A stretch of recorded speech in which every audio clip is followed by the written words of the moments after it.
तुम्हाला श्रद्धास्थान मानणारी, तुमच्यावर प्रेम करणारी, तुमच्यावर अविरत माया करणारी, तुम्हाला क्षणात माफ करणारी लोक तुम्हाला शाप द्यायला लागली ना, लक्षात घ्या, तुम्ही त्यांना मनापेक्षा जास्त, प्रमाणापेक्षा जास्त दुखवलंय. 5,000 स्क्वेअर फुटाचा बंगला जरी बांधला ना, तरी 250 ते 400 स्क्वेअर फुटामध्येच आपण राहत असतो. उरलेल्या संपूर्ण घरामध्ये वस्तू, भांडी, ठेवा मेवा ह्या सगळ्या गोष्टींनी आपला अहंकार राहत असतो. अहंकारानं आपलं आयुष्य जगत असतंय.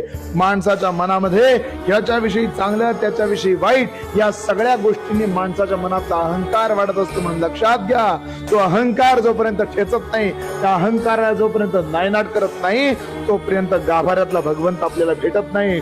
तुम्ही मंदिरात जाऊ शकता, तुम्ही देवाच्या गर्भगृहात जाऊ शकता, एक वेळ ओळख पाळख दाखवून तुम्ही त्या देवाच्या मूर्तीला स्पर्श करू शकता, पण देवाच्या